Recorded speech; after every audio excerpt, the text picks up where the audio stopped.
All right, with it being Memorial Day weekend, we're almost 2 months through the baseball season. So it's time to take another temperature check of the Yankees and Mets pitching. There's no better person to do this with other than my guy, Nick Pollack. He's the founder of Pitcher List, and Nick joins me now. Nick, we got a lot of pitching to talk about with the Mets and Yankees. Some good, some bad. How you doing? Oh, I'm doing great. Thanks so much for having me. And yeah, the Mets and the Yankees, what are we doing here? It's interesting times. Let's get into it because we can do that. Now, Nick, with the Yankees, starting pitching rotation for them, it hasn't been whole this season. They just got Luis Severino back, but the team is 9 games over 500 right now. So I got to ask you this: are you more impressed with how the Yanks have been able to hold it together pitching-wise, or are you more encouraged about what this pitching staff can be once it gets healthier? Yeah, it's been a phenomenal season. I'll be honest here. You should not be 9 games up when you've had so many core injuries. Giancarlo Stanton also on the offensive side, Josh Donaldson as well. And then, of course, you have Carlos Rodon, who had this massive signing in the offseason. We're all so excited about it. A real foundation of those rotation just gone. We haven't seen him all year. We might not see him until the All-Star break. And then you have Nestor Cortez, who didn't have a slider for a while and was very shaky. Severino just returned. And yet 9 games up is insane. Huge thanks to the #1 bullpen in the majors. Last time I was here, I said the Yankees had the best bullpen in the majors. They still do. It's absolutely incredible. Garrett Cole has been a rock for them. Yes, he didn't do well last weekend, but he had a 2.01 ERA entering that game, which is phenomenal.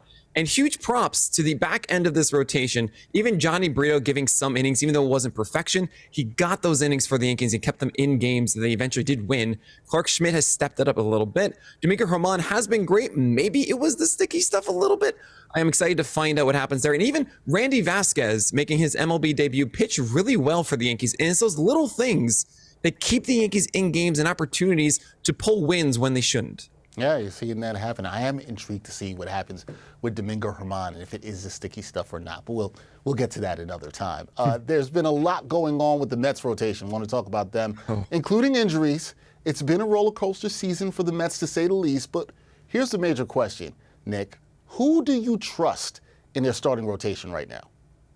I don't trust anyone, and I just feel so bad for the Mets. Even in the preseason, I was really excited for the opportunities that I knew David Peterson and Tyler McGill were going to get, and both of them have not taken advantage of them. Peterson hasn't had his old slider. Tyler McGill doesn't have his old velocity, nor the same slider either, and neither of them have lived up to the hype that they had in 2022. Then there's Kodai Senga, who you could argue has been the most trustworthy as of late, but personally, I don't, based on his repertoire being based on a splitter, and splitters are the most volatile pitches in baseball. That ghost fork, you don't know if it's going to be there or not on a given day, and despite having high velocity and a good movement profile on his slider, those are not dependable pitches for Senga, which means that he's going to have a lot of volatility. And when you talk about trust, I can't trust Senga to be that guy. Fortunately, Scherzer has come back from injury and had a lot of questions, and Hayes, and he just had 20 whiffs inside of Coors, which is so hard to do. He's looking as good as ever for the Mets. I hope we can trust his health moving forward.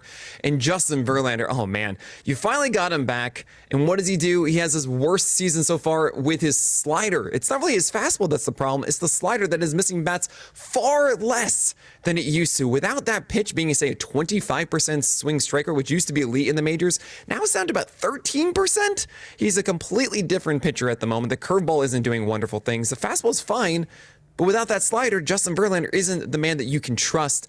I hope to see these changes moving forward. I mean, maybe Carlos Carrasco, he's got a new curveball now. It's such a rough situation for the Mets. I hope they can find some stability. I hope so. Right now, Nick trusts nobody in the Mets starting rotation. No one at all. All right, so this is a time of season, Nick, where fans and also teams, they like to assess where they are. What do the Mets and Yankees need to do to improve their pitching over the next 100-plus games? What can both teams do?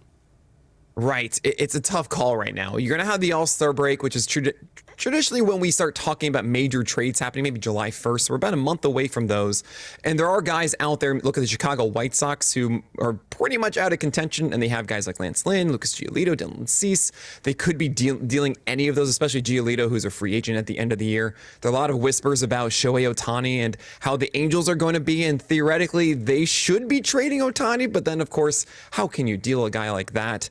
You're going to see some moves. Maybe even Jordan Montgomery coming back to the Yankees. It's possible he'll be a free agent at the end of the year, and the Cardinals really aren't doing wonderful things in the Central.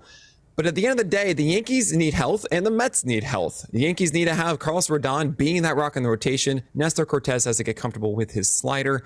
And really, the Yankees need to figure out who those last guys are at the end of the rotation. Is it Clark Schmidt going to find stability against left-handers? Is Domingo Germán going to be that swing and miss guy that we wanted to be? And as for the Mets, oh man, they have to make at least one trade. They cannot believe in Jose Quintana coming back and being really productive down the stretch for them.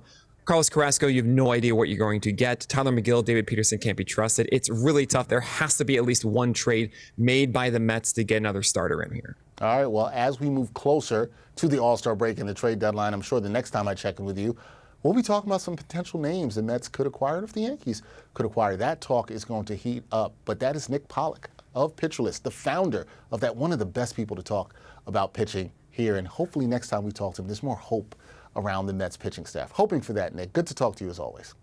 Absolutely. Thanks for having me.